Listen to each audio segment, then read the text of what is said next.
నమస్తే, welcome to Suman TV. నేను మీ విష్ణు. ప్రస్తుతంతో పాటు founder and CEO of realtor oxygen doctor Nandi Rameshwar Rao గారు ఉన్నారు. వారితో మాట్లాడదాం. సార్ నమస్తే. సార్ సో ఇక హైడ్రా విషయానికి వస్తే, ముఖ్యమంత్రి గారి ఇనిషియేట్తో IPS ఏవి రంగనాథ్ గారి ఆధ్వర్యంలో ఏదైతే జరుగుతుందో ఈ భూ ఆక్రమణను వీరు అడ్డుకుంటున్నారు, అదేవిధంగా అక్రమ నిర్మాణాలను కూల్చివేస్తున్న ఈ నేపథ్యంలో అప్పుడే చాలామంది పెద్ద పెద్ద రాజకీయ ప్రముఖులంతా కూడా దీన్ని అడ్డుకోవాలన్న ప్రయత్నంలో ఉన్నారు. అప్పుడే వాళ్ళకి సంబంధించినటువంటి సిఫార్సులు కూడా మొదలుపెట్టారు. దీన్ని ఏ విధంగా అడ్డుకోవాలి ఏంటి అంటే హైడ్రా అనేది ఇంకా ముందుకి సాగే అవకాశం ఉందంటారా, లేదంటే ఏదన్నా మధ్యలో ఫుల్ స్టాప్ పడే అవకాశం? ఎందుకంటే ఇవి ఎప్పుడైతే మొదలైందో అప్పటి నుంచే రాజకీయ ఒత్తిడులు, రాజకీయ అసహనాలు కూడా మొదలైనవి. కాబట్టి హైడ్రా ఇంకా ముందుకు వెళ్ళడానికి ఛాన్స్ ఉందంటారా? నాకు తెలిసినందుకు గుడ్ ఇనిషియేటివ్. ఎవరైనా ఇప్పుడు ఫస్ట్లో చంద్రబాబు నాయుడు గారు వచ్చినప్పుడు పంచింగ్ మొదలు పెట్టారు గవర్నమెంట్ ఆఫీసులకి. ఇనిషియల్గా చాలా కష్టమైన ఫీల్ అయ్యారు. ఒకసారి సిస్టమ్ అలవాటు అయింది అనుకో, రొటీన్. సో మొదట్లో కొద్దిగా ఒత్తిడి ఉంటుంది. ఇప్పుడు గవర్నమెంట్లో ఏ సీఎం ఉన్నా పొగిడే వాళ్ళు ఉంటారు, తిట్టేవాళ్ళు ఉంటారు. ఇప్పుడు రోడ్డు మీద వెళ్తున్నాం అనుకోండి, కుక్కలు మొరుగుతుంటాయి, అలాగే మీరు వెళ్ళడం మానేస్తారా? So people will be there. So people will criticize. So అది మనం చేసింది కరెక్ట్గా చట్టపరంగా వెళ్తుంటే nobody can stop. Next 5 years అయితే ఈ గవర్నమెంటే ఉంటుంది మోస్ట్ ప్రాబబ్లీ. సో వీళ్ళు గవర్నమెంట్ స్టేట్ లీడర్, గవర్నమెంట్ అంటే సీఎం అంటే ఒక స్టేట్ లీడర్, ఆయన చెప్పిందే ఫైనల్ అవుతుంది. సుప్రీమో. సో సుప్రీమో కాబట్టి ఆయనకేం పెద్ద ఇష్యూ ఉండదు. కొద్దిగా అడ్డంకులు ఉంటాయి, దాన్ని ఎదుర్కోవాల్సి వస్తుంది, అధిగమించాలి. రిలేషన్ దెబ్బతింటుంది. బట్ ఒక మంచి కాజ్ తీసుకుంటే పబ్లిక్ కాజ్, ఇది ఆయన పర్సనల్ కాజ్ కాదు కదా. అంటే అక్రమంగా ఎలా కడతామండి మనం? ప్లస్ పబ్లిక్ కూడా ఉన్న వాళ్ళు సేఫ్ కాదు. రేపు పొద్దుట బిల్డింగ్ కూలిపోవచ్చు. ఇవాళ మార్నింగ్ కొద్దిగా ఎర్త్ కదిలింది భూమి ఇవాళ మార్నింగ్. అవును. So anything can happen. So అది గుడ్ ఇనిషియేటివ్ ఉన్నప్పుడు rules are made for bad people, but rules are followed by good people only. Bad people ఎప్పుడు ఫాలో కదా. రూల్స్ పెట్టినట్టు లోపాలు ఉంటాయి కొన్ని. ఇప్పుడు ఏమైందంటే అది కష్టం అవుతుంది. ఎందుకంటే ఉంటారు రాజకీయ నాయకులు ఉంటారు, బిజినెస్ మ్యాన్ ఉంటారు, సెలబ్రిటీస్ ఉంటారు, పొలిటికల్ ఉంటారు. సో ఇవన్నీ part and parcel of the game. So అది ఉన్నదని ఆయన పని అనుకోడు కదా. ఇప్పుడు ఈయన ఉన్నాయని కూడా చాలా రిజిడ్గా బాగా మోటివేట్ చేసి బాగా ఫుల్ అస్త్రాలు ఇచ్చి పంపించారు. So nobody can stop him. We wish that it should go. And నిజంగా అక్రమణ కంటే రెండోసారి ఏదైనా బిల్డర్ కానీ ఇంకో ఎవరైనా బిజినెస్ మ్యాన్ కానీ ఆ కట్టాలనే థాట్ కూడా రాకూడదు. అప్పుడు అది రియల్ ఇంప్లిమెంటేషన్. సో జస్ట్ ఇది అంతం కాదు, ఇది ఆరంభం. ఇంకా ముందుకి చాలా ఉన్నాయి. సో ఏదైనా సరే మొత్తానికి మన హైదరాబాద్లో కానీ తెలంగాణలో కానీ ఈ పర్యావరణాన్ని కాపాడాలన్న ఉద్దేశంలో భాగంగా మాత్రమే ప్రభుత్వం ఇప్పటి నుంచి ఒక మంచి ఇనిషియేటివ్ రాగలిగింది. అందరూ కూడా స్వాగతించాలి. Future it should not happen. అయిపోయింది అంటే అయిపోయింది. మోర్ దెన్ 50% చెరువులు కనిపించకుండా పోయినాయి. రాత్రి మరి 10 లారీ మట్టిని నింపేసి ప్లాన్ వేసి లేఅవుట్లు వేసి అమ్మేస్తున్నారు. రామేశ్వరరావు గారు, మీరు ఒక విషయం గమనించారు ఎప్పుడన్నా? ఒక 15-20 సంవత్సరాలకి ముందు చూస్తే హైదరాబాద్లో మనకి పెద్దగా చెమట పట్టేది కాదు. ఎంత ఎండాకాలం అయినా సరే మనకి చెమట పట్టేది కాదు. ఎంత ఎండాకాలం అయినా సరే సాయంత్రం 4 గంటలకు 5 గంటలకు వర్షం పడేది. 15-16 ఏళ్ళకి ముందు, 20 ఏళ్ళ క్రితం చూస్తే.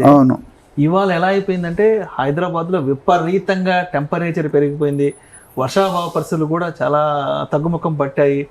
అండ్ ఏంటంటే ఎటువంటి కారణాలు వీటికి దోహదపడుతున్నాయంటారు ఇక్కడ పర్యావరణం ఇంతలా డ్యామేజ్ అవ్వడానికి? ఒకటి thickly population, very thick population అనేది హైదరాబాద్కి రోజుకి కొన్ని వందల మంది వస్తున్నారు, సెటిల్ అయిపోతున్నారు. సంవత్సరానికి దాదాపు 5-10 లక్షల మంది ఎవ్రీ ఇయర్ హైదరాబాద్కి యాడ్ అవుతున్నారు కొత్తగా. హైదరాబాద్కి ఉన్న బెస్ట్ పాయింట్స్ ఏంటంటే best infrastructure, cost of living very cheap, user friendly, IT industry చాలా పికప్ అయింది, ఇండస్ట్రీ జైల్లో SEZs. అట్లానే టెంపరేచర్లో మనకు ఇప్పుడు పాడవుతుంది, కానీ ఒకప్పుడు మనకి గాలిలో తేమ ఉండేది కదా. వైజాగ్, చెన్నై, బాంబే వెళ్ళిపోతే హ్యూమిడిటీ ఉంటుంది గాలిలో. ఇక్కడ అవి లేవు. ఇప్పుడు అంటే దాన్ని అందుకని సిటీ లేక ఇప్పుడు రేవంత్ రెడ్డి గారు ఏం చేశారంటే తెలంగాణ మెగా ప్లాన్ వేస్తున్నారు. KCR garu Hyderabad HMDA mega plan only west జోన్కి వేశారు. మిగతా జోన్లు ఏం పెరగలే, ఈస్ట్ పెరగలేదు, విజయవాడ కానీ వరంగల్ కానీ. ఓన్లీ ఇక్కడ కారిడార్ కోకాపేట అవన్నీ ఫోకస్ చేశారు. ఏమన్నా స్ప్లిట్ ఉంది. ఎక్కడైతే జనాలు తక్కువ జాగాలో శోభనమ్మ గారు ఒక మాట చెప్పారు, మురళీమోహన్ గారు మా ఫంక్షన్, ఈ దేశం ఈ ప్రపంచంలో పెరిగేదంతా ఏంటంటే పాపులేషన్, పెరగంది ఏంటంటే భూమి. మనుషులు పెరుగుతుంటారు కానీ భూమి పెరగదు. సో మనుషులు ఒక 50 సంవత్సరాలు పోతే మనకి ఇన్ని కోట్లు లేవు కదా, అవడానికి 50% లేదు. ఇప్పుడు ఇండియాలో వరల్డ్ లోనే నెంబర్ 1 పాపులేషన్ వన్ ఇండియా. మన అన్నింటిలో నెంబర్ 1, డయాబెటిక్స్ లో నెంబర్ 1, పాపులేషన్ లో నెంబర్ 1, డిసీజ్ లో నెంబర్ 1, స్పైసీలో నెంబర్ 1. అవును. సో ఇప్పుడు Hyderabad is one of the fastest city in the world లో 6th or 5th ర్యాంక్ లో ఉంది. ఫాస్టెస్ట్ సిటీ ఇండియాలో 2nd లెవెల్లో ఉంది. సో హైదరాబాద్ రూమర్స్ ఏంటంటే it can be made 2nd capital of India అని అంటున్నారు. రూమర్స్ ఉన్నాయి, నరేంద్ర మోడీ గారికి ఎప్పుడు పెట్టా ఉంది. ఇవన్నీ చూసుకుంటే ఈ ఎక్కడైతే పొల్యూషన్ జనరేట్ అవుతుందో ఇప్పుడు, అందుకని ఫార్మాసిటీ ఎందుకు తీసేస్తున్నారు, పొల్యూటెడ్ ఇండస్ట్రీ, బల్క్ డ్రగ్స్ అన్ని కూడా మూవ్ చేస్తున్నారు. ఐడియా శంషాబాద్ ఎయిర్పోర్ట్ చాలా దగ్గర, అది ముచ్చర్ల, కందుకూరు అని. So they don't want the public to, ఇప్పుడు పటాంజలి వెళ్తే అన్ని కెమికల్ ఇండస్ట్రీస్ స్లోగా మూవ్ చేస్తున్నారు. సో ఓవరాల్గా ఇది శుభ పరిణామం. We wish that should continue. And అక్రమాలని తీసేసారు, తీసేసి that zone will become again to back to the land. And పార్కులు, తాగే నీరండి, ఉస్మాన్ సాగర్, ఆయత్ సాగర్ ఉండేవన్నీ కూడా తాగే నీళ్ళు. ఈ పక్కన బిల్డింగ్ కడితే ఆ డ్రైనేజ్ అన్నీ ఎక్కడికి వెళ్తాయి, ఇట్లా కొట్టు. So we hope that things will go better. Let's wait and watch. Right. అదేవిధంగా చివరిగా ఒక పాయింట్తో కంక్లూడ్ చేద్దాము. ఇప్పుడు ఏదైతే ఉందో హైడ్రా తీసుకుంటున్నటువంటి ఈ యొక్క చర్యలు ఏవైతే ఉన్నాయో, ఈ అక్రమ కట్టడాల కూల్చివేతలు కానీ, ఈ భూ ఆక్రమణలు అడ్డుకోవడం వల్ల కూడా, భూ ఆక్రమణ అడ్డుకోవడం వల్ల రియల్ ఎస్టేట్కి సంబంధించి, రియల్ ఎస్టేట్ వ్యాపారానికి సంబంధించి ఏమైనా ఒడిదుడుకులు వచ్చే అవకాశం ఉందంటారా? నాకు తెలుసు రియల్ ఎస్టేట్ నేను చెప్పినట్టు ఇట్స్ ఎవర్ గ్రీన్ సబ్జెక్ట్ అండి. ఇది అక్రమంగా కట్టిన పోతారు వాళ్ళు.